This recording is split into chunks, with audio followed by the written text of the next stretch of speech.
Yeah, so even in psychology, now this what do you call, the contemplative topics are growing interest in psychology. So one of the topics that gets a lot of attention is gratitude. So there is a lot of research on gratitude. So one way to express gratitude is that you send a short note and explicitly explaining why you are grateful for that person. So that has shown very effective. Yeah, so when also there are what they call methods. So one easy, I think this comes from positive psychology, is what is called counting your blessings. So the advice is that before going to bed every night, you write down 3 good things that you are grateful for. So it could be a situation, it could be person. Yeah. So if you if you continue keeping this journaling, somehow there's a strong connection or strong correlation between your well-being and doing this journaling. And it is understandable, because instead of focusing on what you lack, when you do that, your mind is focusing on what you have. So that is something, when you think that, oh, I have this and I have this, I'm so fortunate, it automatically makes you feel happier. So this is one of the practice, which maybe we can do it as a homework. Okay, anyone? Yes. Yeah, with this exercise, normally I tend to, if you list the negative impact, which comes on the first list, and sometimes the positive impact from other people will be even not there in the list, or maybe in the last. So because of this practice, I switch positive impact at the first list and then put the negative down. So then you tend to feel good about that person. And then always not doing the right thing. Yeah. So in an analogy, I would put as a list that positive impact and think about it, and then if the negative impact just goes up, or it's at the bottom.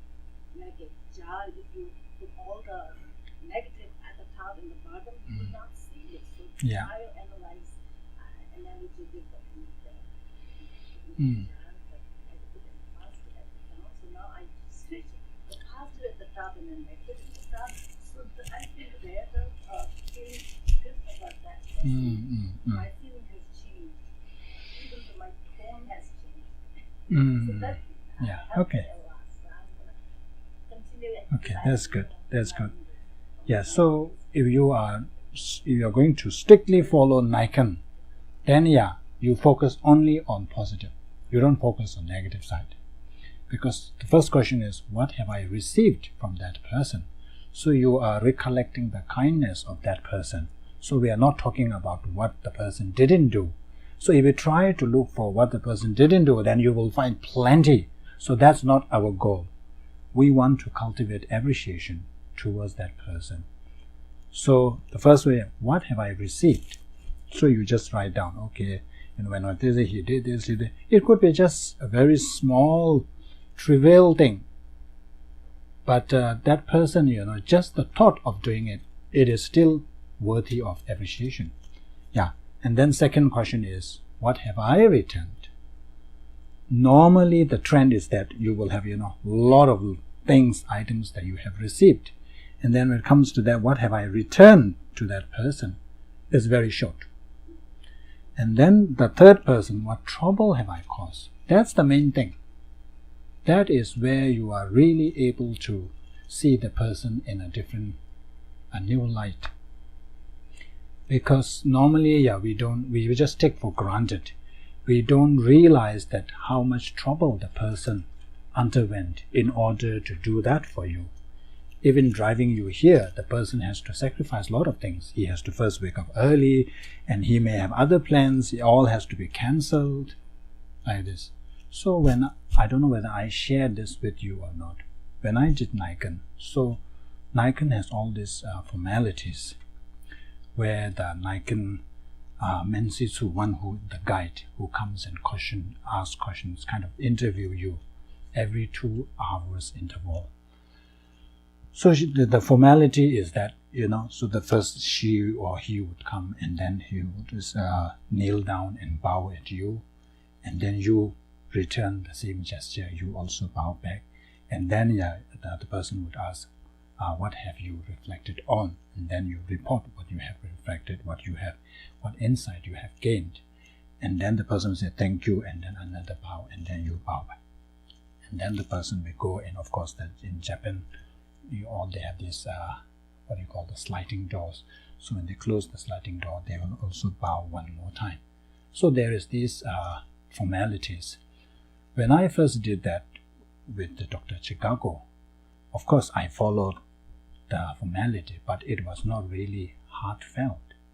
And then in the middle, when 2 days pass, and I change, because I can now see that how much she had to sacrifice. First of all, she had to keep that whole week just for me, because every 2 hours she has to come and ask me this question. And then she also had to cook for me. So that is the Mensitsu's one of the responsibility, to serve meal on time. So when I think of that, she is such a busy person. And because of this, because of me, she has to, everything keep aside and just, be at home. So when I realized that my bow was really from the bottom of my heart, it was a very sincere one. But the first 2 days, it wasn't. So that's that. When you really think from the other person's perspective, what person had to go through to do this, then you will appreciate more. Then this appreciation will be a genuine one. It will really come from your heart. That's where you are having some impact. So that's important. Anyone want to share? Okay, if not, please continue doing this. This is very good, very effective, especially if you are having some relationship difficulty. Very helpful. Because when you really reflect the early days, you will see that, it's funny, isn't it? It's the same person. But as the time passes, you completely changes the perception. The first time when when we first met the person, wow, it's like that person cannot be at any fault, 100% right, perfect. And then along the years, 100% negative. It cannot be. It's the same person. Even it may change, but not 100%, isn't it? But it's just all us, you see. We don't see. Our perception has shifted somewhere else. Instead of focusing here, we started to focus there. So when you do Naikan, when you reflect on others, what the person did for us, then you will start to see all that thing becomes very tiny, very small compared to the things that the person has done for you. So it's very, very, very effective. I find it very effective. But of course, it may not be effective to all. But why not? There's nothing to lose. Give it a try, isn't it? Okay, so we will continue from our last discussion on karma. So we talked about 4 characteristics, and today there's a lot to cover. I don't know we will be able to finish. We will see. And there's nothing really new that you haven't heard before. It's more of a revision for most of you. So let's see our understanding. So what are the 4 characteristics of karma that we have discussed last week? Karma is certain or definite. Karma multiplies. Then, if you have not committed the action, you will not be met with a result. And then once the karma is created, it will not diminish. You have to experience, of course, provided if you As if you do purification, all is different. But if not, you have to experience the result. So this is the latest news. I think you have heard about it, this Indonesian flight. A man survives Lion Air, I think 290 people. The flight plunged into the sea and all died. And this person, a man survives Lion Air tragedy because he was 10 minutes late to the airport. Normally we would say, wow, a miracle. There are many cases, isn't it? There were earthquakes and people survived for 10 days under the debris. They will come out and they are still alive. You say, oh, it's a miracle. But from Buddhist point of view, there's no such miracles. It is all about karma. If you have created the action, that's it. So, my question is, what best explains, among the 4 characteristics, what best explains this? The karma of the result does not occur. Mm-hmm.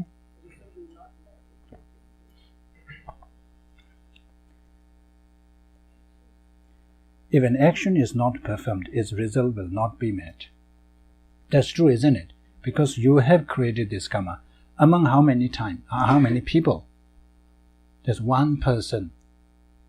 He survived because he was delayed. So don't go early.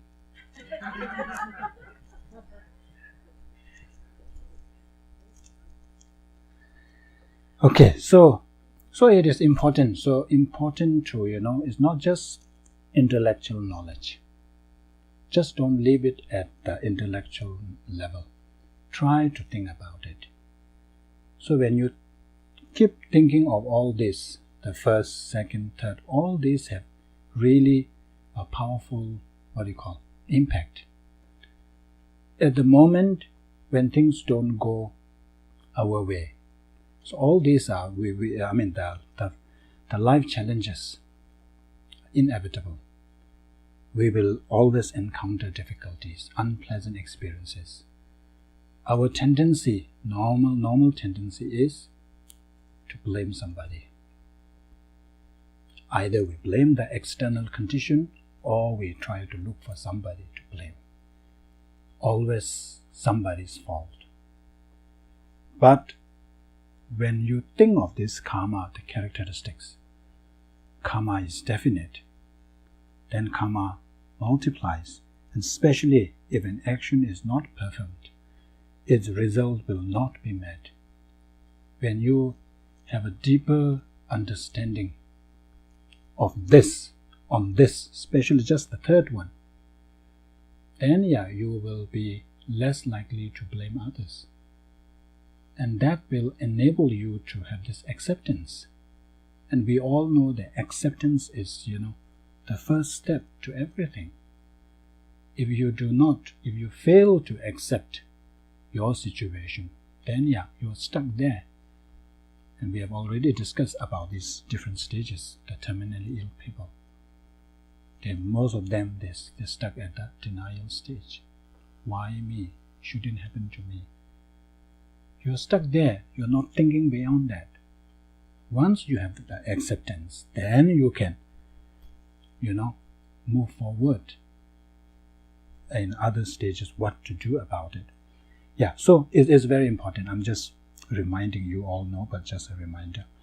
So today we are going to discuss about, so we have talked about this karma and importance of, contemplating on this karma and to be careful. But there are so many karmas, so many virtuous karmas, so many negative karmas. So where should we begin? So that's why Buddha taught the 10 virtuous karma. So these 10 virtuous karma are the opposite of non-10 virtuous karma. So normally we begin with the 10 non-virtuous karma. So I think similar to other, in Christianity you have something called 10 commandments. I don't know whether it's similar or not. Some may be, thou shalt not kill, thou shalt not steal, isn't it? Some are similar. And so there's this, the category of negativities that we should avoid. We should try not to engage in. of course, this is not an exhaustive of all the negative karmas, but these are the grosser level, which it's more likelihood of us to engage in, and also if we are able to refrain, it is easier to do so. So we are going to discuss this each one by one. So there are three, from the Buddhist point of view, there are three doorways from which we commit these negativities. So of course the first one is body, speech, and mind. These are the main ways, doors that we create through physical, through body. We engage in certain actions that becomes negative or non-virtue. And then of course through speech, the way we say things, how we say things, also some becomes positive, some becomes negative. And then the way we think, our attitude, the mental state, also some way of thinking becomes negative, whereas the others become positive. So we will discuss each of this. The first, the three physical non-virtues. So everybody knows this: killing, stealing, sexual misconduct. We will go into detail later. And then we have four of non-virtues: lying, slander or divisive speech, and then harsh speech, and senseless speech. Some translation they call it idle gossip. And then three of the mind: covetousness, malice, and wrong view.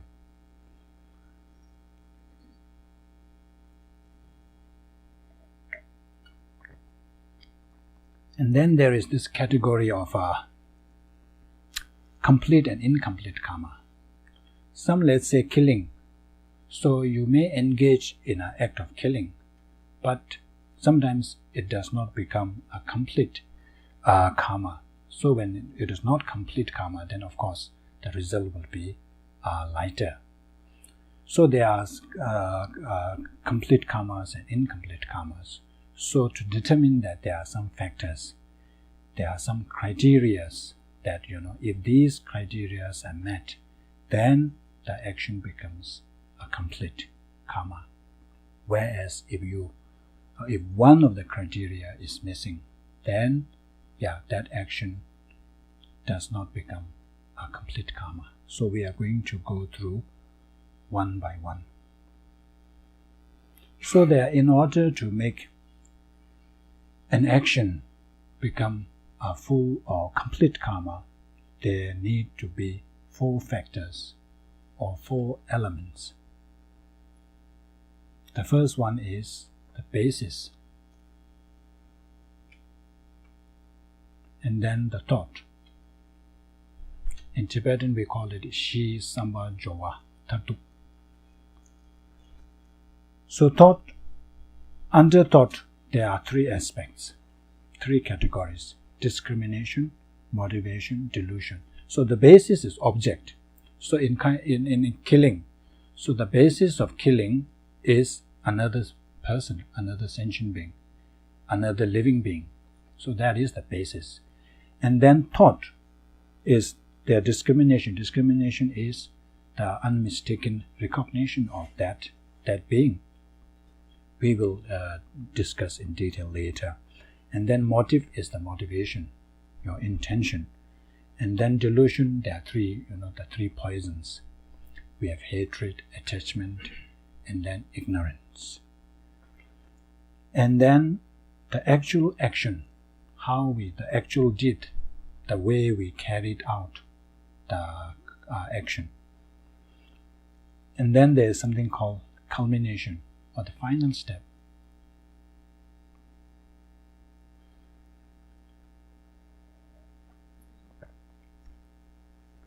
I'm going to test so write well.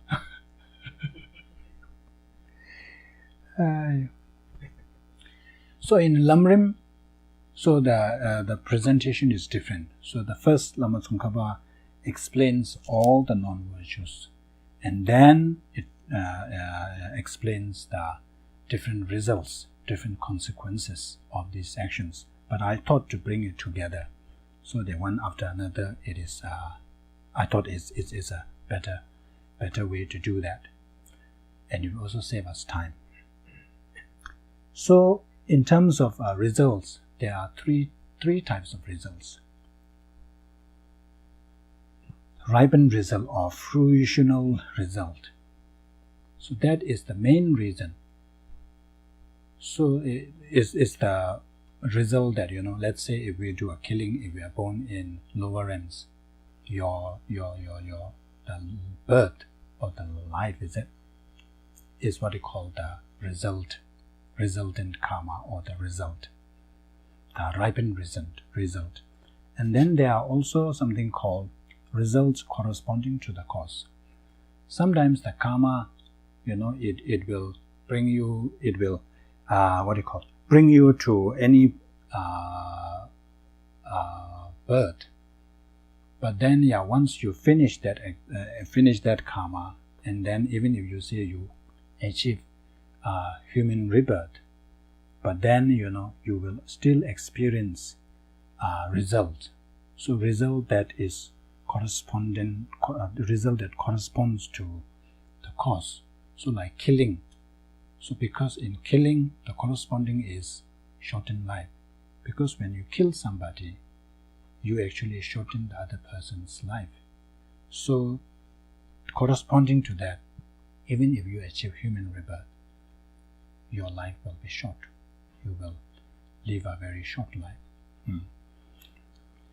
So in this corresponding cause, the result corresponding to the cause, there are two types. One is called the result corresponding to the behavior, and then result corresponding to the what is the other one? The experience. So experience is you will experience that short life, because you have shortened other person's life. So you will experience the similar result, which will be to have a short life. The behavior is that is the karma that you engage in killing. So when you are born in another form, you tend to have this liking in killing. You have some kids from young, they like to engage in killing. They show some tendency towards, killing animals, torturing animals. So these are what we call result corresponding to the behavior. So that is in Lamrim, that is the most dangerous thing. Because if you have that tendency, you will continue engaging negative actions. And then that will, of course, bring you consequences, undesirable consequences. And then finally, environmental results. And just as a one action, but it has so many results different. So environment is, even if you're born as a human being, the surrounding, your environment, the surrounding, in what kind of surrounding you will be born is also determined by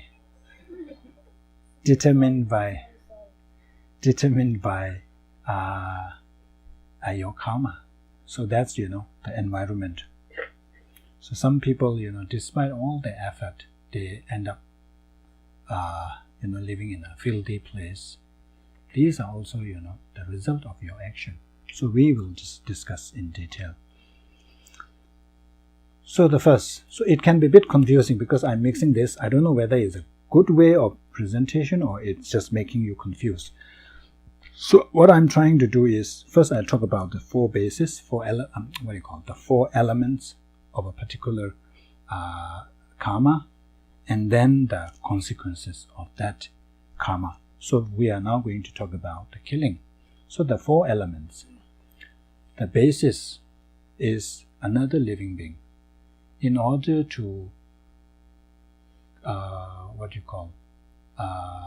create a killing karma of killing, is it? Killing karma. I don't know which one.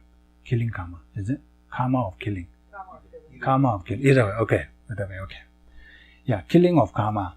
So first, whatever you're going to kill has to be a living being.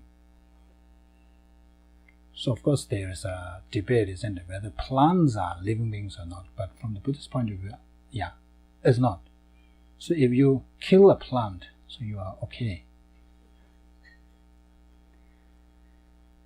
And then the thought. So correct discrimination. So you need to have correct discrimination. You need to recognize that what you are going to kill. Let's say if you started off wanting to kill, let's say John, but if you ended up killing, what else? What is the name now? John and what else? Give me a name. George. Yeah. If you ended up killing George, so that's not complete. That's not the correct discrimination. You had the wrong discrimination because you wanted to kill John, but you mistakenly you killed somebody. So that's not complete. That's not a complete karma. And then the motivation. The motivation, of course, to kill that person or kill that animal. So here killing, when we talk about killing, is not just human being. It says living being. So killing a mosquito is also an act of killing. You are committing. You cannot justify that. People do justify, isn't it? Do you kill mosquitoes?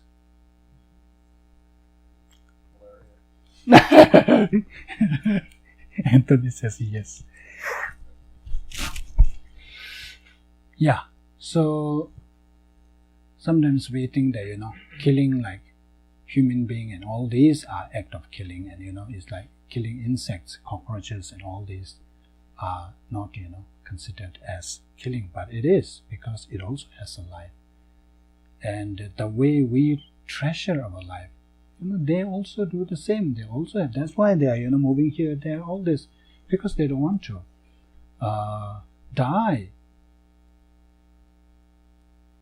And I think you have heard, let me tell some story. That's in Malaysia. So it's about every now and then I have to bring my godmother in this. So my godmother started a center, a PMT center in Malaysia. So she bought a big house there, and downstairs was the center, and she lived upstairs. And I was there at that time. But the house next door, they abandoned the house.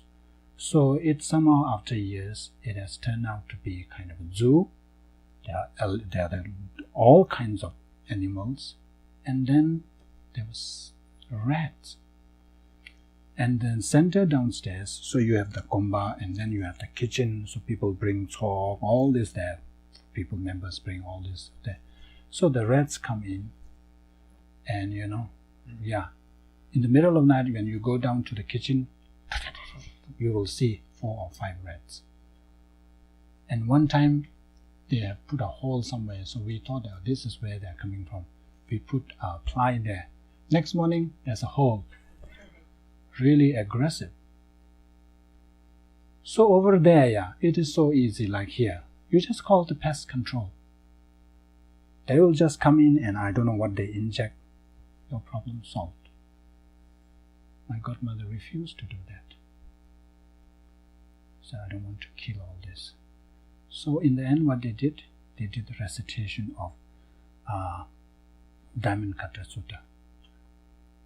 Every Sunday members came, and then surprisingly, suddenly, no more rats. So we have to be like this, not opt for the easy way. If you have called in the pest control, in killing, when it comes to killing, I think later we will talk. Even though the action is carried out by another person, but you are the one giving the order. So you also have this. You also experience. You also. It is same like doing the action. So you have also engaged in killing, And then we have other stories where one of the geishas somewhere in European countries, his apartment, lot of cockroaches.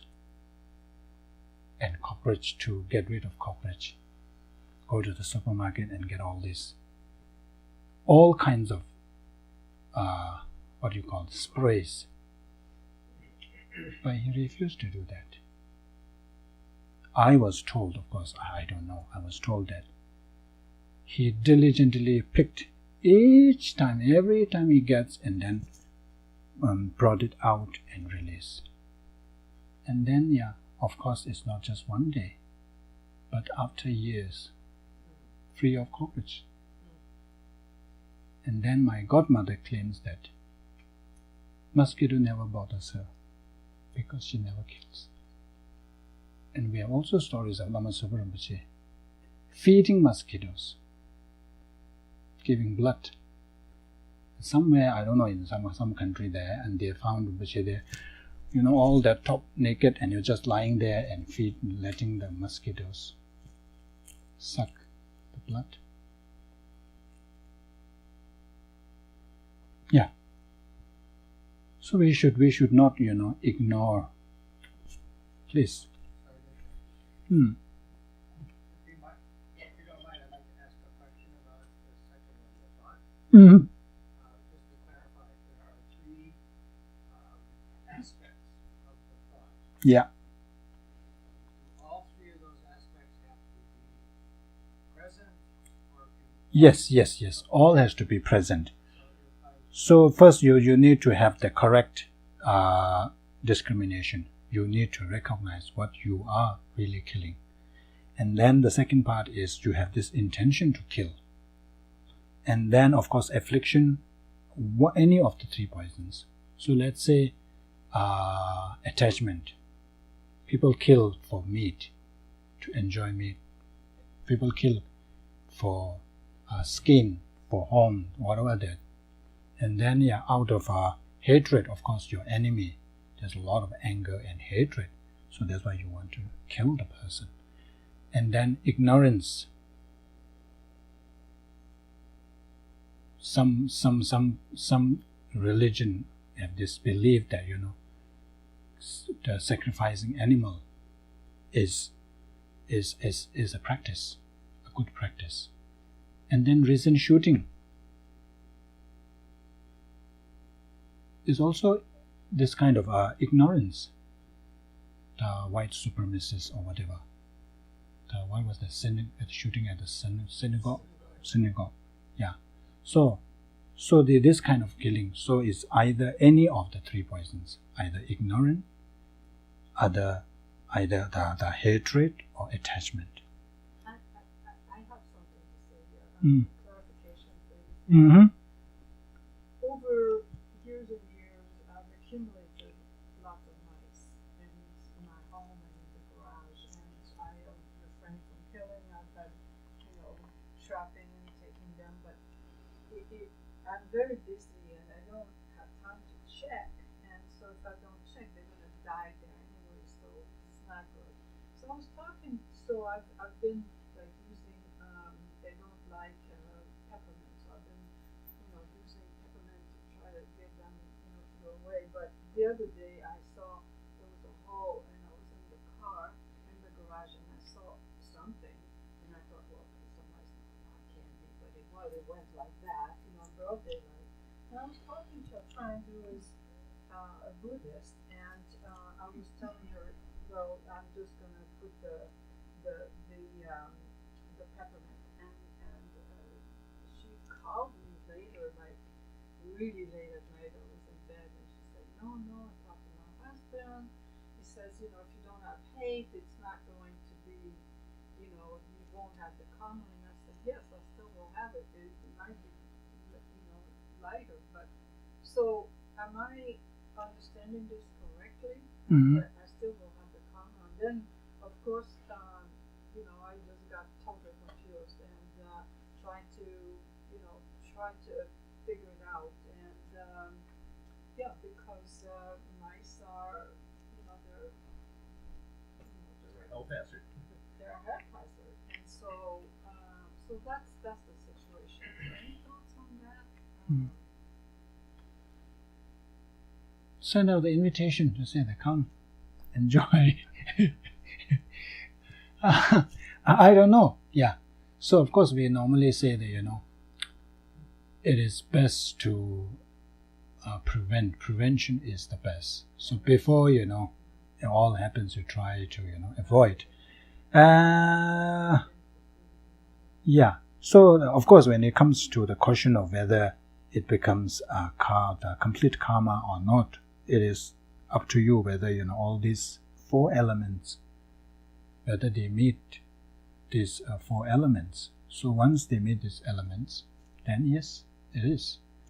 But of course, karma that is created, it doesn't mean that it's now you have nothing, you cannot do anything. There's purification. Yeah, you can do purification. And then actual action is any means. It doesn't have to be sword or anything, or gun or anything, but even through the clever means, or through poison, or even through some black magic or cult or whatever practice. So as long as any action that is targeted at killing the person, so that constitutes as the actual action. And then the culmination of the action. So when the person that your victim or the target dies before you. So in here it looks like you shot the person and then you shot yourself, and if you die before the person, it is like it's not incomplete. But if here the criteria is that the person or the being must die before you. That is the culmination. So if all these are present when you engage in any act of killing, so that means it's a complete. So that means there's a heavy karma there. So full karma. So when we walk, we kill a lot of insects under our feet. But these not 4 are present. First of all, we don't have intention to kill. There's no motive. We are not walking there to kill all these insects. So that is also missing. And then also the affliction, I think it's not. And then also the carrying out, of course, that's you are not going there to kill. Yeah, so these are the things. What do you think? This is very common in the West, isn't it? Fishing. And I went to Portland, I think this year, when I got here, and they took me to this place. It's a sea there, not sea, lake there, and I went round to see, and the father and son, teaching the son to fish. So of course, from Buddhist perspective, that's really bad, really bad. And of course, some there are also the belief system that all these are made for us to eat, made for us to kill. But if you really argue from that point, then when we are attacked by shark or anything, we shouldn't make any complaint, isn't it? Yeah, we are also made for them to eat, so why are you complaining? But that's not it, isn't it? We are very selective. When it benefits us, yes, it was made for us.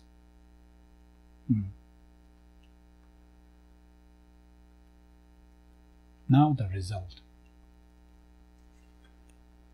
The ripened result is that, so all these 4, this is what we call the 10 non-virtuous actions. So these can be first categorized into according to the degree of severity. So you have the most severe action, and then the intermediate, and then the lowest. So based on that, you will be born in 3 lower ranks. If it's the most severe case of non-virtues, then you will be born in the hell. and then if it's intermediate, then hungry goes, and then the final is animal. So that's the ripen. So this is same for all. So we are not going to discuss that for the rest of the non-virtue. Oh, I didn't bring my clock, is it? What time is it? A couple minutes to 11. Okay. We'll get the clock. Okay. And then the result corresponding to the cause, many physical ailments and shortened life. Because when you kill somebody, physically you cause harm. So when you kill somebody, they won't be so pleasant and so joy. They won't say that. They would suffer. So there's physical suffering. And then of course you are shortening their life. You are ending their life.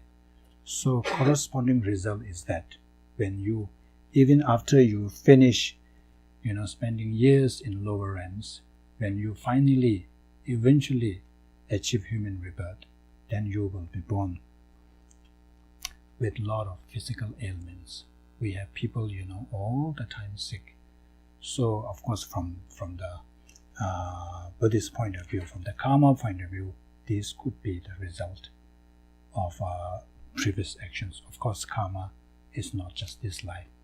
We may live very ethical life, this life, but in the past, we don't know. We have taken so many countless lives in the past, so we experience those results of those actions. And then, another one is, of course, you will have a short life. Some people die at a very young age. So these could be the results of killing action, of engaging in acts of killing in the past. And then environmental results, food and drink and medicine have little effect. So normally food and all these are supposed to sustain us, to nurture us.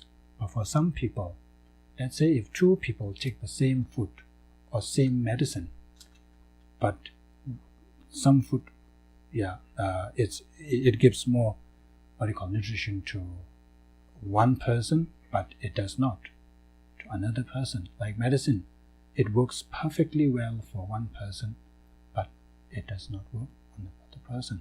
So these are what is called the environmental results. So even if you are sick and all this, if you take medicine and all kinds of nutritions and all that, it does not have help. There is no effect. There's no potency. Somehow you fail to experience the potency of medicine or the food or drinks. We stop here? Yeah. Maybe I should go on again. That's second gong. You want?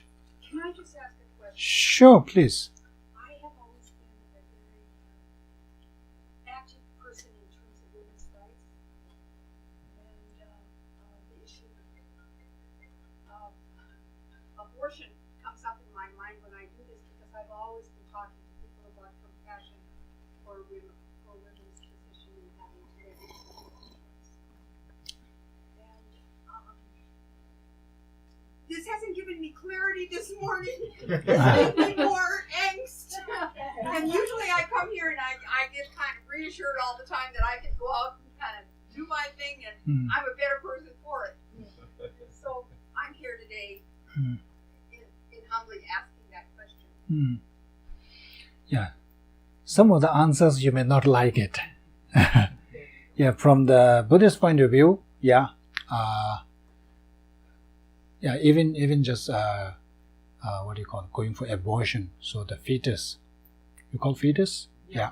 So that's also considered killing, because the conception takes place when there's this fetus is there. So there is a being there. So when you take that out, you are killing a human being. So that is considered as an act of killing. But of course, when you talk about the motive, Maybe you can find some way there, I don't know.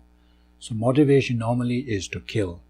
But sometimes, if the motivation is out of compassion, so there are stories where Buddha actually, one time during one of the Buddha's previous lives, when he was traveling with the other sailors, so this one person was planning to kill all that 500 people on the ship. So Buddha saw that the only way to protect them is to kill that person, so which he did. So the intention here is really motivated by, the action is really motivated by wanting to save the lives of many. So there is this intention, factor of intention or motive. So I don't know whether you'll find a way in there. Yes? Plus, he did it out of wisdom. So many of us, we don't have that wisdom. We don't really know. But getting back to Jean's, if she supports an organization, what does that, is that a reflection on her? Or no, I don't think so, because you have your reason, and it is, I don't know for sure, but I think it is, I can understand, teenagers, when they have to have the baby, it is so difficult. Well, my experience was as a social worker. I had an 11-year-old girl who was raped by her father. Yeah. And I had to deal with that before there was abortion legal in this country. I could do nothing for this little child. And it totally affected Yes. how I felt about Yes. Yeah. So it's all about your motivation. So you really wanted to, in your case, you really wanted the other person, wanted to help the other person. So it's a different motivation. And I mean, I've done everything in my life to support birth control and education for women and all of this. And so it's a small part of it, but it always comes down to that instance where I come to my decision. Yeah, so my suggestion to you is, since this one is motivated by really good heart, really to help others, so try not to be, contaminated by anger and resentment. Sometimes when the system is like this, so you feel so much resentment, anger, so that kind of contaminates and dilutes this pure motivation. So always try to, I'm doing this, to really help them. So that would be good. Otherwise, it will make sense. Sorry, I couldn't sit here with my distant answer because I thought it might contaminate the rest of it. Okay. So the next one is stealing. So I think I will try to go faster because there's a lot to cover. So stealing, there are 3 bases. First, the basis is the object owned by others. It has to be things that are owned by somebody else. So another term, Tibetan term for stealing is majimba lemba. That means you take what the other didn't give you, or what it does not belong to you. So taking something that does not belong to you constitute as stealing. That's the basis. And then thought, you need to have this correct discrimination. If you went to steal money and you ended up bringing something else, so that may not be full karma or complete karma. So you need to be clear with your discrimination. And the motivation, of course, is to steal. And then the affliction, attachment. You have attachment for others' possession, and then you want to you have hatred against that person, and you want to destroy that person, and you go and steal their things, destroy their things. And the actual action is, of course, whatever. It doesn't have to be silently walking in the middle of night. Even, let's say, this kind of act where you borrow a book from somebody, and then your intention is not to return, to keep that. You like the book so much, and you are hoping and wishing that the person would forget. And then, in the end, the person forgets, and then you realize that, hey, the person has already forgotten, I own it. That's also stealing.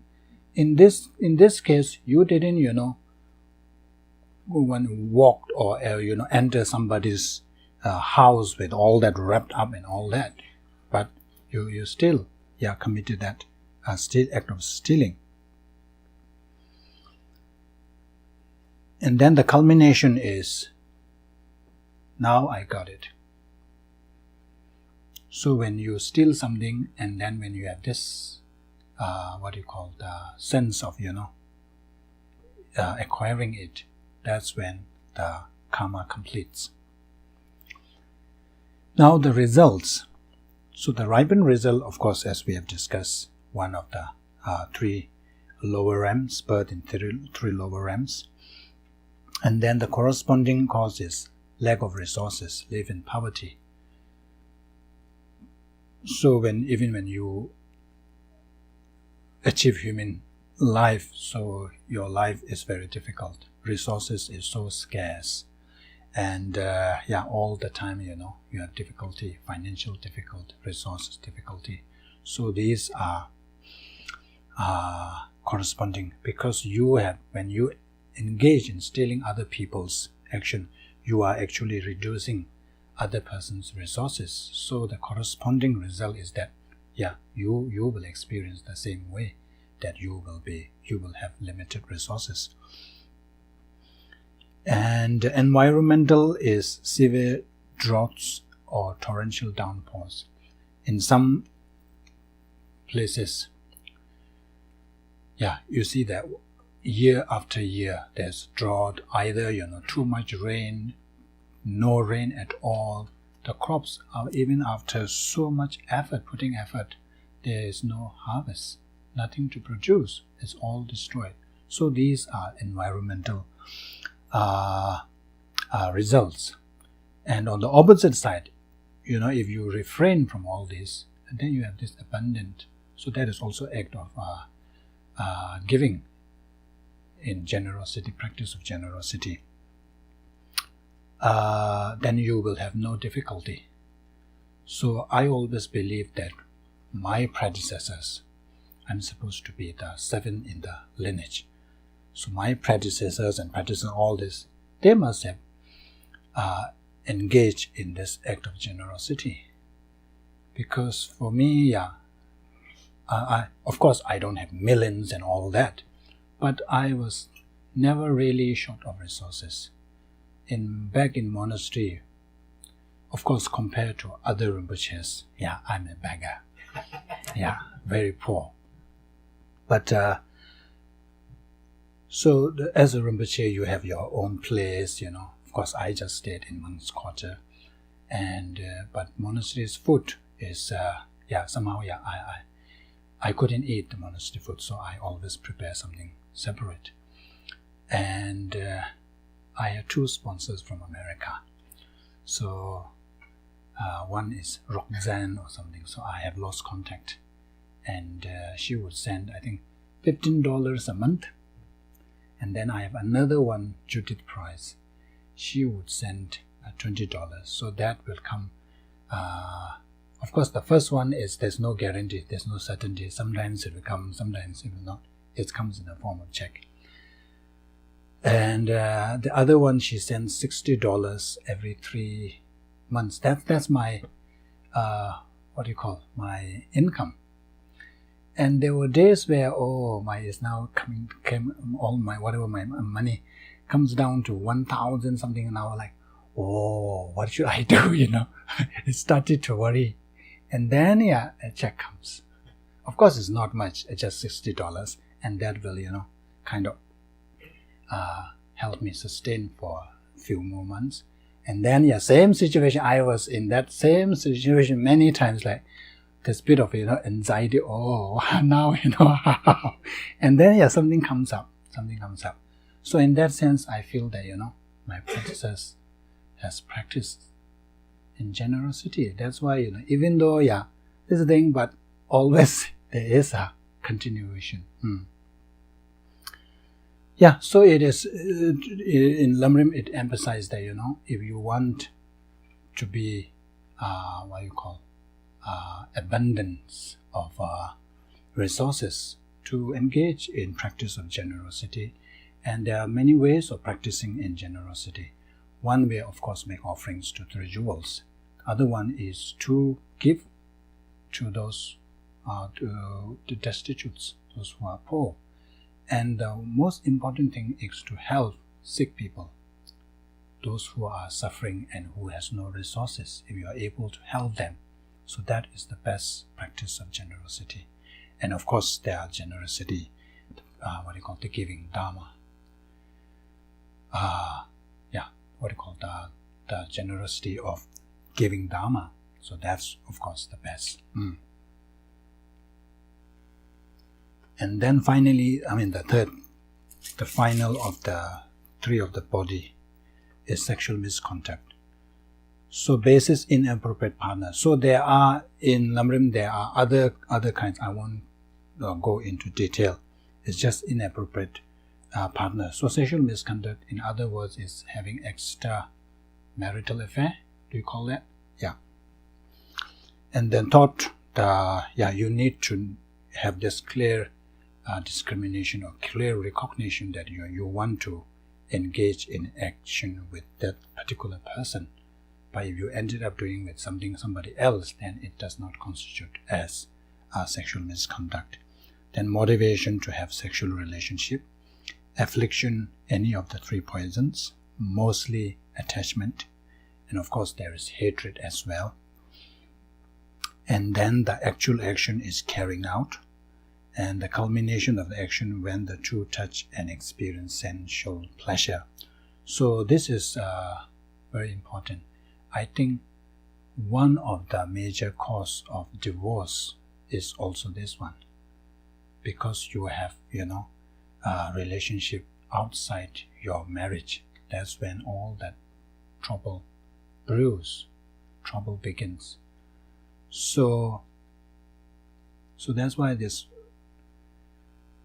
the abiding by these 10 non-virtuous actions, it is really good, very good. It's not something difficult. If you put some effort, it is doable, but it helps a lot. It helps a lot. And you ask people who are having difficulty, divorce, all this, there is not all, but there are a lot of things because of this, because of sexual misconduct, either the wife, the husband, the partner, whoever. That's where their relationship gets strained.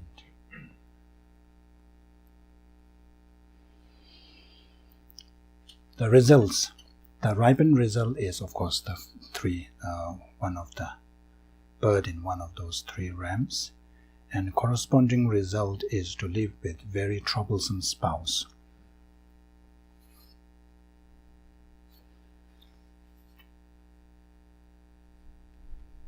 Yeah, so because in the past, when you engage in sexual misconduct, you were unfaithful to your partner. So in this life, the corresponding result is that your partner will be also unfaithful to you. And then all this gives you a lot of suffering, a lot of pain. So even if you want to separate, but because of the karma, somehow there is this lingering suffering attached to it. Then not only your partner, people who surround you, especially if you have a maid or whoever in the house, they will be untrustworthy, you cannot really trust them. Yeah, so there are all these kind of issues surrounding this sexual misconduct, result of sexual misconduct. Then environmental born in unclean place. So this is where you will be born in places where it's a lot like people dump garbage. So filthy places where it's more like of course I am not saying this, but there are many in India. There are many people who live just in the dumpsters, where they have this dumpsters there, where there's just a pile of garbage. They just live there. And recently, where was that? Is it in Indonesia or somewhere? Many people killed because there was a slight kind of landslide. It's actually like garbage. Died under garbage. Imagine that. Lying. The person who understands what one is saying. So if you are saying something, the basis has to be the other person who understands you. So if you tell a lie to a rock or inanimate object, then it does not constitute as lying or complete action. Then correct discrimination is same all motivation, affliction, and the actual action is say lying words, If you have seen it, you say I haven't seen it. If you haven't seen it, you say I have seen it. If you haven't heard it, I heard it. If you have heard it, you say I have not heard it. Now all this, you say those lies. But then here it says in the Lamrim, there is this debate. Let's say if somebody, is running and people are chasing that person, and you know that if they catch him, the person is going to die. So if they ask you, where did the person go? So the question is, what should you do? What do you think? Yeah, because it's less heavy than killing. Lie, is it? Yes, because Okay. motivation is not bad. Okay. I agree with what you're saying a bit, but when we first started, the very first thing on the screen is like let karma do its job and keep it happening. So would you tell them that, the person went this way? I guess circumstantially, if I felt that the person had a reasonable head start and that being lying or being honest would not affect the pursuit, then I probably would. Okay. I would ask them if that's key. Something he asked them about why. Very distraction. That was the thought. Yeah. I think that there's come up before, I just had this particular point. It's important to realize that the question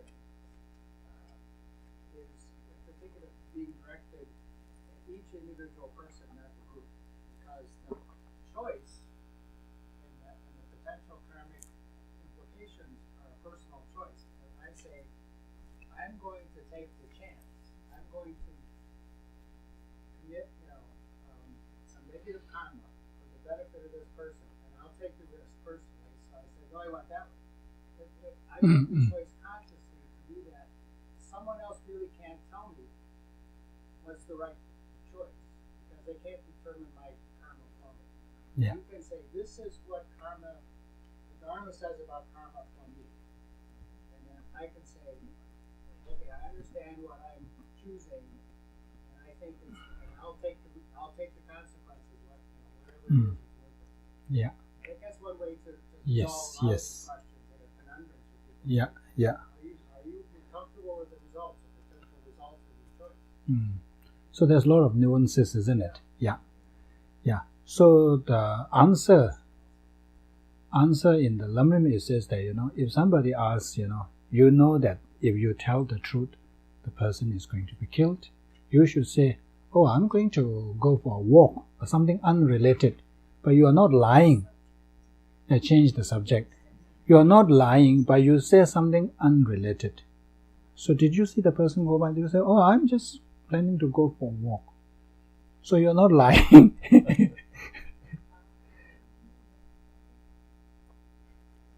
The results. Yeah, so you are subject to other people's slander. Other people will start criticizing. And then you, for no reason, you will be, they will be kind of unbased, is it? No. Without baseless. That's it. Yeah, baseless criticism, and then you will be defamed, all this.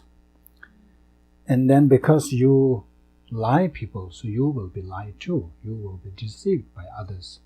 We know of people, some people, they get conned. And we will wonder why. This is not the first time, you're already conned. How many times? Why would you do it? But they can't help. repeatedly get conned, get deceived. Yeah. And also I think one is people don't trust you. People will, let me tell you the story. I hope it is okay, my friend won't mind. This is in relation to my friend.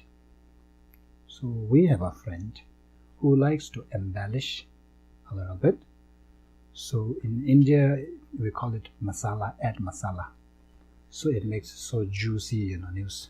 So he would come and then tell all these stories. And then my friends and others would go, okay, how much can I just discount? 50%? 25%? Say this. So it's so sad. That means people don't trust you. And there are also cases where, somebody said, oh, I heard this news. And we'll say, where did you hear from? And then you say, you heard this one, okay. You see. And then sometimes when you hear, say, oh, you heard something unbelievable. When you say the source, when you cite your source, oh, that must be true. That must be true. Because that person is known to tell the truth. So you see that there is. So it's very important to be honest, to tell. And I became very much aware of this. Again, going back to my godmother. So I worked for Ling Kang Zen, so we have to send important emails. Sometimes I ask my godmother to help me, and then Tibetan tradition, we will say very nice words, It's flowery words, we will do this, we will pray this, and then one time, so I was dictating to her, and she said, are you going to do that? If you're not going to do that, don't say it. First time it was like, knock on your head. Since then, I learned. If I'm sure that I'm not going to do it, I will never say. Tibetan way of writing, very nice to your ears. They say, oh, we will do this, we'll pray for you, all this.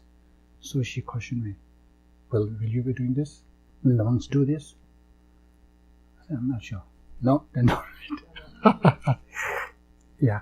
So even your writing, so try to be honest. Environmental result, repeated failure in one's effort to make a livelihood. That you can understand, isn't it? Because you have cheated other people so many times. So now when you try to do something, there's always failure. Whereas some people, just a little effort and then, they're able to succeed. Whereas you, effort after effort, attempt after attempt, it looks like nothing goes, your way. So these are results of lying. So we have to be very careful. Then slander, divisive speech. So the basis is people who get along or do not get along. So your goal, if people get along, your goal is to divide them. But if they are already not getting along well, so you want to increase that. Make them don't get along. Make their relationship worse. Hate each other more. So that's why you have this basis, the two. And motivation is wish to divide. Affliction, any of the three poisons. Mostly hatred. You have so much anger and hatred and resentment against that person. So that's why you wanted to, cause this division or split. And then the actual action is to make statements to the effect of, splitting that part. The culmination of action is when people understand what one says. So there is a two version. One version says that your word should, only when the person's, only after, people, you're able to cause that division. Only after you are able to split the person. Let's say if there are two friends and then you slander, and if you are able to make them enemies, they say that that's when the karma completes. But in Lamrim Chenmo it says that there are two versions, but you don't need to cause the actual split. As long as the person understands what you are saying, that's when the karma is complete. That's when, the final action happens. Birth in lower M, result corresponding to the cause, would be divided from dear friends. Some people have very little friends. Even they have 1-2 friends, they never get along. Very quickly keep changing friends. They cannot sustain friendship. And then in your family or in your group, there's no harmony. Always quarreling and arguing. So these are the results of your because when you slander, when you engage in divisive speech, it is to split people, it is to divide people, to cause disharmony. So as a corresponding result, you will have the same, you will experience the same. There's no harmony, there's always argument, disagreement, contentious, surrounded by contentious people all the time. And then the environment place, a place that is bumpy, cracky, uneven, and difficult to traverse. I heard a story about a center somewhere in Europe.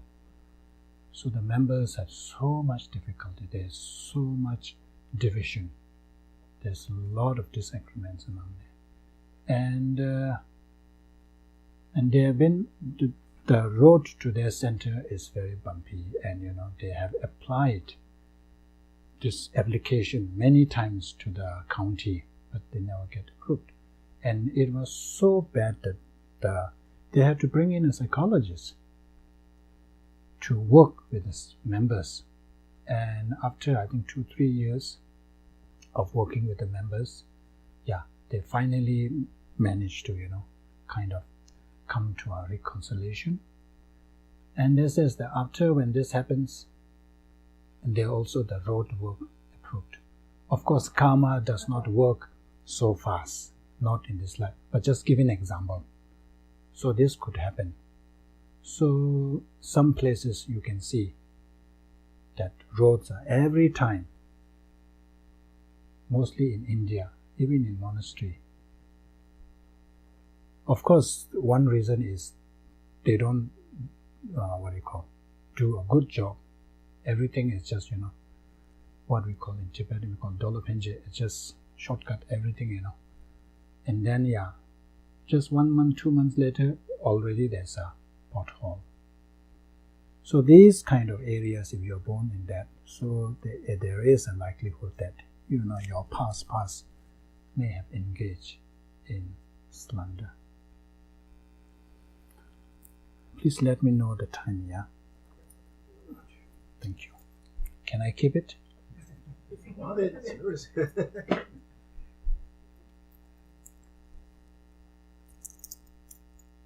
Oh, only 15 minutes.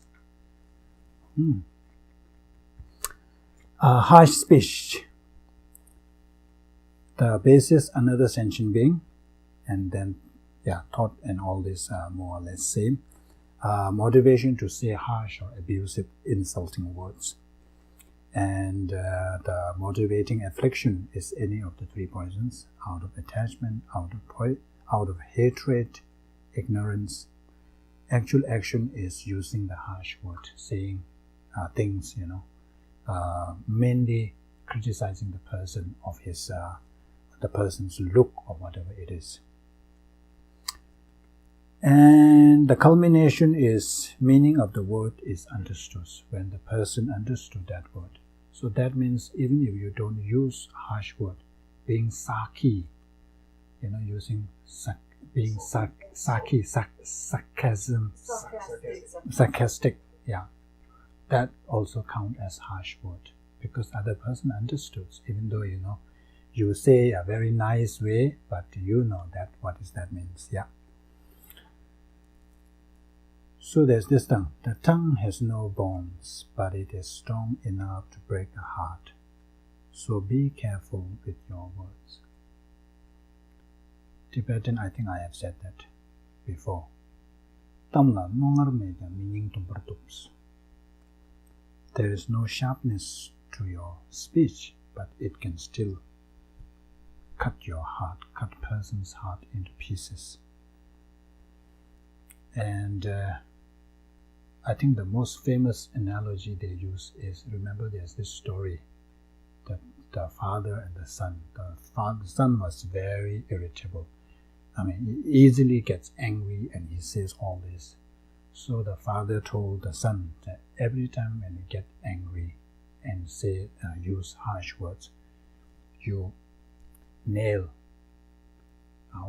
you hammer a nail into a plank and then try to control it. So he tried that. Of course, first few days, the plank is full of nails. And then, day by day, he improved, and fewer incidences. And then finally the day came that, he didn't have to hammer any nails. So he was so proud. And, I was able to control my temper, Then the father said, okay, now you go and pluck all that nail. And he said, what do you see? What do you left? The scars, the marks. This is what happens when you get into anger and use harsh words. Even though, you may reconcile, but the dent, it has already caused a dent, already caused a scar in the other person's heart. One of the predictors of divorce, harsh start up to discussion.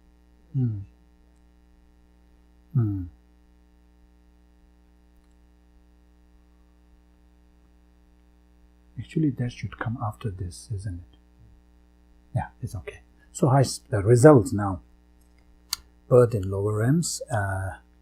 Here, unpleasant and quarrelsome speech always being attacked. So because you have been harsh, you have been very generous with your harsh speech. So now the corresponding result is when you are born as women, and then you cannot escape those harsh words. Even if you are not at your fault, you will always hear harsh words. People will scold you, especially at your workplace. Some boss, you wonder why. Well, what did I do? Why is he trying to settle scores with me? You don't understand why that the boss is always picking on you and always scolding you. But this could be the results of your past actions. Environmental places that is full of logs, thorns, large rocks. Basically, the places where it is all bumpy, rocky, and a lot of violence, and not calm and peaceful. And even it says that the places where you are born, they will have no natural beauty such as a park, lake, all that. And we know some places people live there. When you go to certain neighborhood, you already feel it. Just looking around, you feel that, oh, this neighborhood is quite, it's different. Yeah, so you will be born in there. Even if you try to, move somewhere, somehow the situation is such that, circumstances is such that, you will be stuck there. Then the famous one, senseless speech. It's called idle gossip. And I like to do that. That's not good. Meaningless or purposeless word. So when all this happens always when you have 2 or 3 people. So that's why some of the lamas, they practice silence. I have known some lamas, when you sit there, their lama invited for this thing, arrives in that center and then sits on the throne and hardly utters a word. So they have realized the danger of this idle gossiping. What will happen is when we gather together and talk about, first of course, how are you, this and that, this one, that one, then we were so busy with, what you call talking about the issues of the whole world. And the danger is that many times we will be talking negative about the other person. And in Lamrim teachings, it says that it is very dangerous because you don't know the other person. We don't have clairvoyance. If we have Buddha mind, of course we know what that person is. Appearance is very deceitful. You cannot judge a person from his appearance. So in terms of appearance, the person may look very ordinary, but maybe inside he has so much realizations, maybe a Bodhisattva or Arya or whatever. But if we start talking negatively about that person, so we are really, walking in what you call the fire. If you have ashes, those fire covered with ashes, the ember you call, isn't it? So you don't see there is the burning ember there, but if you walk on it, it will burn your feet. So it is like when we gossip about other people. So it is like doing that. So of course you know that if you criticize Arya being or Bodhisattva, it is really, really, the negative action is very powerful. And this is the door to all that negative karma of speech. Through gossiping, then you will have this harsh speech. You will say a lot of bad things about the person. And then, what else? What was the other one? It will lead to other things.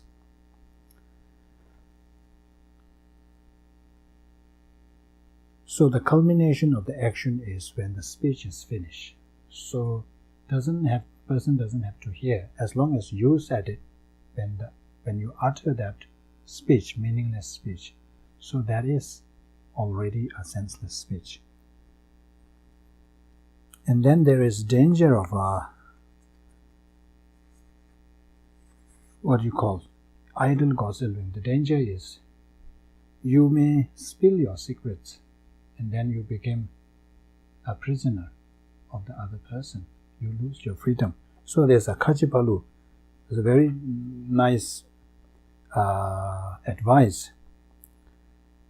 This is Mishu Kushu Shuyu Mangtana Mila Mashu Srijin Töguyong Nana Jela Tabu Mayamna Riri Gola Woye Soyong Ons Mashe Tamde Kadu Sheshere Shene Göguchuna Tamele Mashe Padu Tamla Rawanyu Shene Tamji Wangdu Shujin Tsus. You got it? So it says, if you run your mouth too much, you have to keep saying, don't tell. So you have a discussion, you talk, and then you spill all your secrets, and then you will begging him, please don't say this to others, please don't tell others.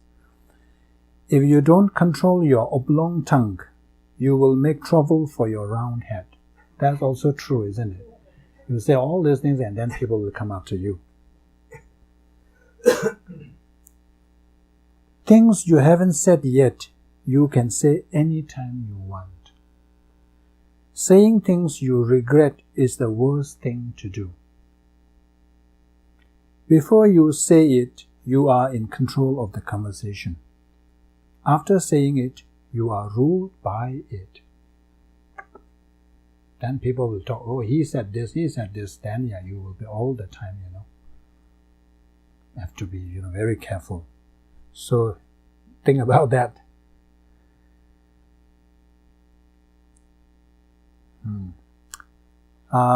Then the results.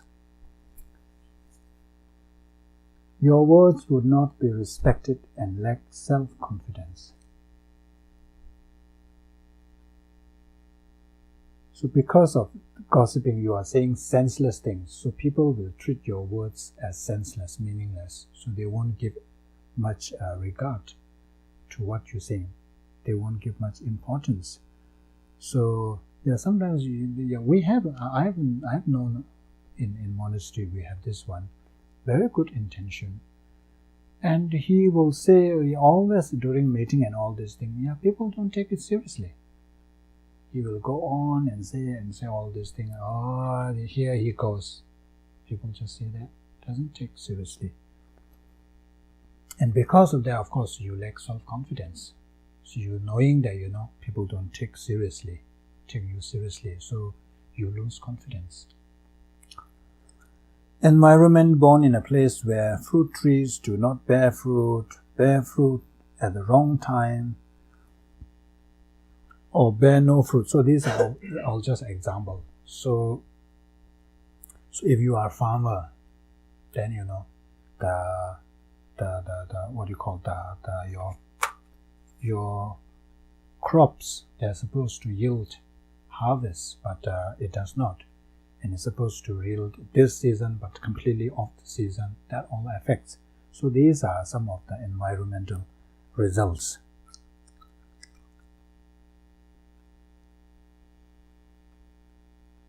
I think we will stop here.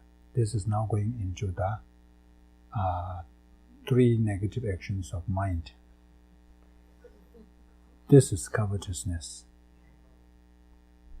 Yeah, it's already 12. So we will stop here, and after this we are going to do a short recitation for Ajahn, who has been a teacher of this center, and I think some of you have received teachings from Geshe-la, and he has passed away, and today is his 49th day. So we are doing a prayer, and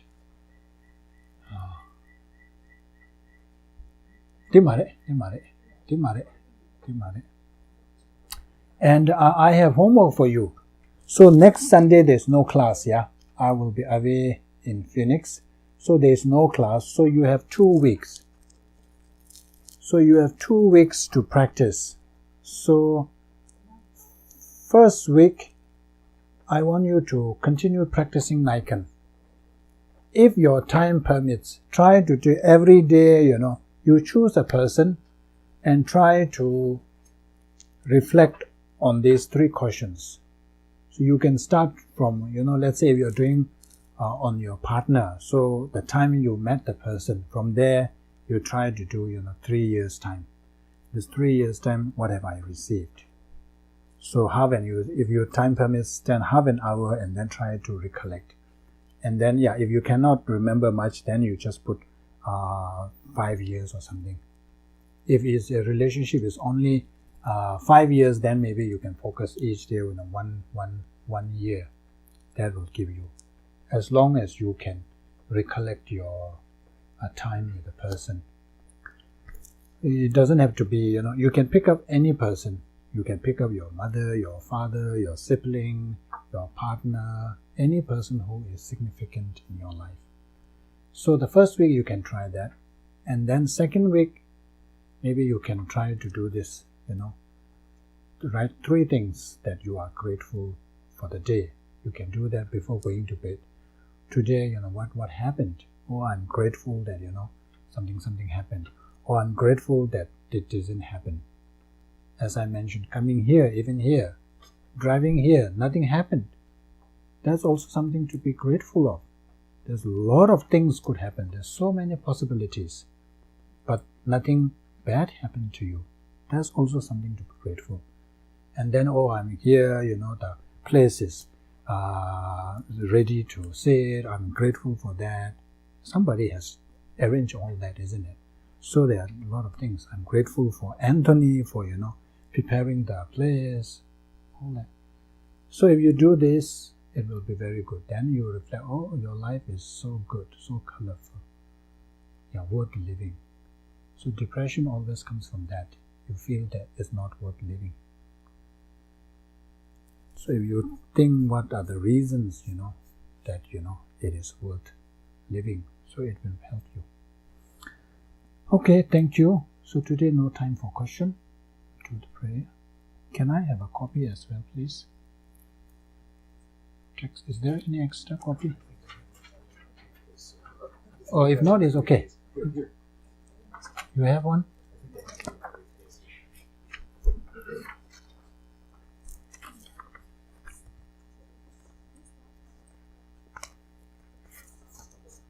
So here when you recite this prayer, the most important dedication is for the Geshe-la,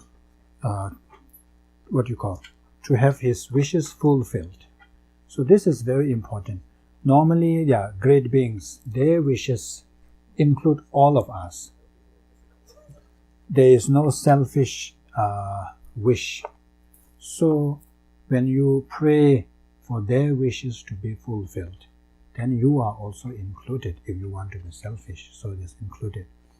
And also to meet Geshe-la, who have been your teacher again, and lead you in the path, spiritual path to enlightenment. So it is important to make prayers. So making prayer is like the taking first step. Yes, please. I bow down to the youthful Arya Manjushri, you lions among humans, gone to freedom in the present, past, and future, in the worlds of 10 directions. To all of you, with body, speech, and sincere mind, I bow down. With an energy of aspiration for the Bodhisattva way, with a sense of deep respect, and with as many bodies as atoms in the world, to all you Buddhas visualized as real, I bow down. On every atom are Buddhas, numberless as atoms, each amidst a host of Bodhisattvas. And I am confident the sphere of all phenomena is entirely filled with Buddhas in this way. With infinite oceans of praise for you, and oceans of sound from the aspects of my ways, I sing the breathtaking excellence of Buddhas, and celebrate all of you gone to bliss. Beautiful flowers and mingled garlands, sweet music, scented oils and parasols, sparkling lights and sublime incense, I offer to you, victorious ones. Fine dress and fragrant perfumes, sandalwood powder heaped as high as Mount Meru, all wondrous offerings in spectacular array, I offer to you, victorious ones. With transcendent offerings peerless and vast, with profound admiration for all the Buddhas, with strength of conviction in the Bodhisattva way, I offer and bow down to all victorious ones. And every harmful action I have done with my body, speech, and mind, overwhelmed by attachment, anger, and confusion, all these I openly lay bare before you. I lift up my heart and rejoice in all positive potential of the Buddhas and Bodhisattvas in 10 directions, of solitary realizers, hearers still in training, and those beyond, and of all ordinary beings. You who are the bright lights of the world's 10 directions, who have attained the Buddha's omniscience through the stages of awakening, all you who are my guides, please turn to supreme will of Dharma. With palms together, I earnestly request, you who may actualize our nirvana, please stay with us for eons numberless as atoms in the world, for the happiness and well-being of all wanderers in samsara. Whatever slight positive potential I may have created, by paying homage, offering, and acknowledging my faults, rejoicing and requesting that the Buddhas stay and teach, I now dedicate all this for full awakening. May you Buddhas now living in the worlds of 10 directions, and all you gone to freedom in the past, accept my offerings. May those not yet Buddhas completely perfect their minds, awakening as fully enlightened ones. May all worlds in 10 directions be entirely pure and vast. May they be filled with Bodhisattvas, surrounding Buddhas gathered beneath the Bodhi tree. May as many beings as exist in 10 directions be always well and happy. May all samsaric beings live in accord with the Dharma, and may their every Dharma wish to be fulfilled. Remembering my past lives and all varieties of existence, may I practice the Bodhisattva way, and thus in each cycle of death, migration, and birth, may I always abandon the householder's wife. Then, following in the footsteps of all Buddhas, and perfecting the practice of the Bodhisattva, may I always act without error or compromise, with ethical discipline faultless and pure. May I teach the Dharma in the language of gods, in every language of spirits and nagas, of humans and of demons, and in the voice of every Dharma. May I, gentle-minded, cultivate the 6 paramitas and never forget bodhicitta. May I completely cleanse without omission every negativity and all that obscures this awakening mind. May I traverse all my lives in the world, free of karma, afflictions, and interfering forces. Just as the lotus blossom is undisturbed by the water's wave, just as the sunlight and moon unhindered to the sky. May I ease the suffering in the lower realms, and in the many directions and dimensions of the universe. May I guide all wanderers in samsara to the pure bliss of awakening, and be of worldly benefit to them as well. May I practice constantly for eons to come, perfecting the activities of awakening, acting in harmony with the various dispositions of beings, showing the ways of a bodhisattva. May I always have the friendship of those whose path is like mine, and with body, words, and also mind, may we practice together the same aspirations and activities. May I always meet a spiritual mentor, and never displease that excellent friend, who deeply wishes to help me and expertly teaches the Bodhisattva's way. May I always directly see the Buddhas, masters encircled by Bodhisattvas, and without pause or discouragement for eons to come, may I make extensive offerings to them. May I hold within me the Buddha's genuine Dharma, illuminate everywhere the teachings that awaken, embody the realizations of the Bodhisattva, and practice ardently in all future eons. While circling through all states of existence, may I become an endless treasure of good qualities. Skillful means wisdom and samadhi and liberating stabilizations, gathering limitless pristine wisdom and cosmic potential. On one atom I shall see, Buddha fills numberless of atoms, inconceivable Buddhas among the bodhisattvas in every field, practicing the activities of awakening. Perceiving this in all directions, I dive into an ocean of Buddha fields. Each is an ocean of 3 times Buddhas of the space of a wisp of a hair.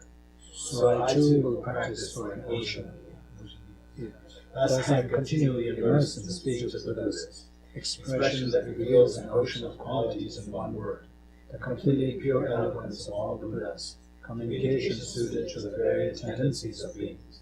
With strength of understanding I plunge into the infinite enlightened speech of Dharma, of all Buddhas in 3 times gone to freedom, who continually turn the wheel of Dharma methods. I shall experience in one moment such vast activities of all future eons, and I will enter into all eons of 3 times, and but a fraction of a second.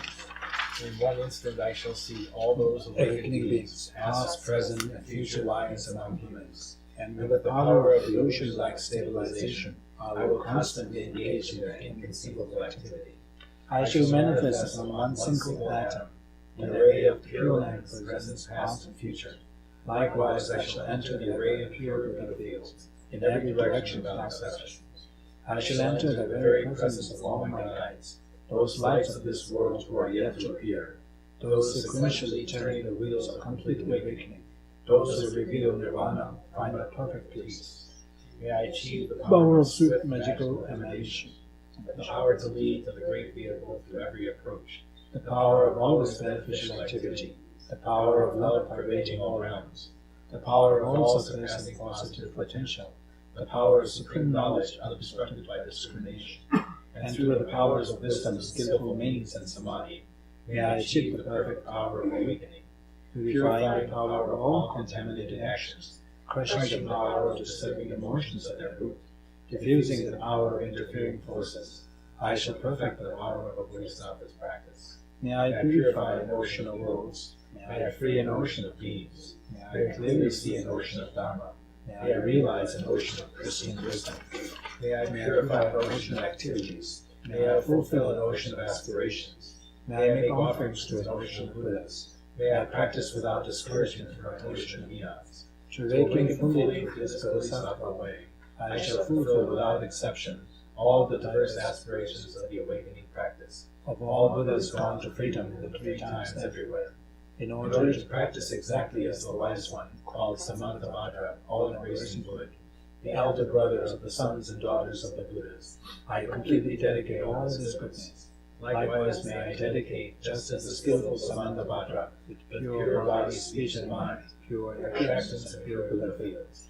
I shall give rise to the aspiration of the Rinpoche, for this bodhisattva practice of all-embracing good, to perfect these practices without discouragement or pause in all future eons. May my pure activities be endless, my good qualities boundless, and through abiding in immeasurable activity, may I actualize infinite emanations. Limitless is the land of space, likewise limitless are living beings, thus limitless are karma and afflictions. May my aspirations reach to limitless aspect.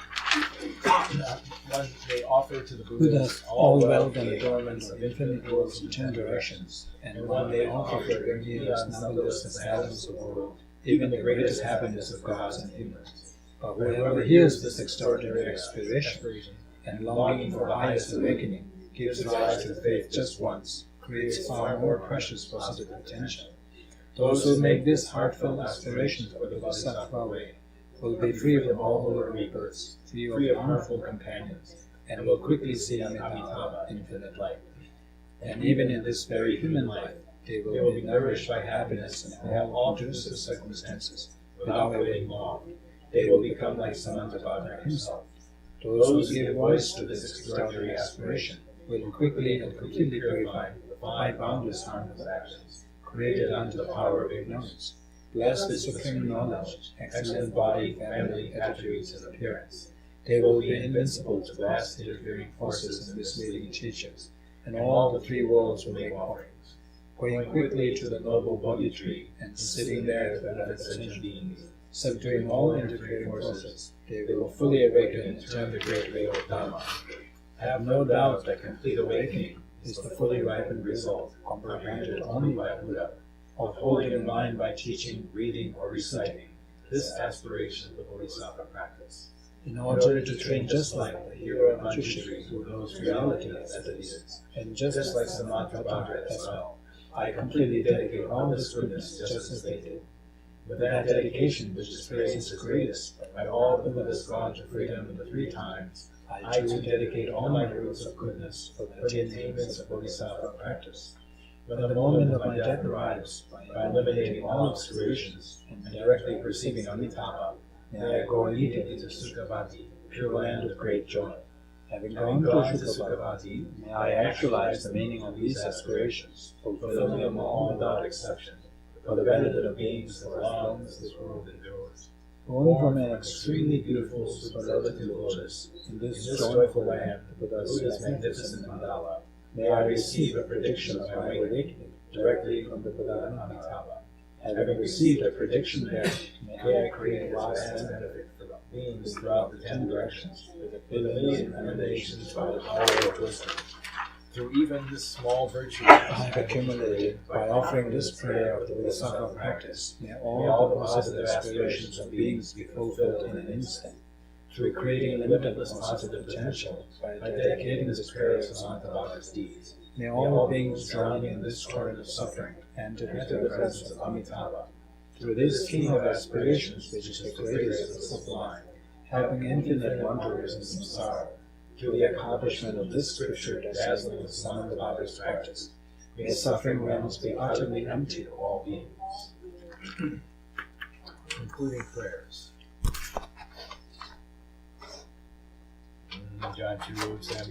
Rinpoche, Maje Bana Yejoje, Keba Nyamba Nebaya, One Kondo Kawa Sho, Jetsunami Kuzi Rabdenji, Nambara Chene Choju Yevata, Losan Tembe Jome Sasungi, Joe Muse Taku Negyoji.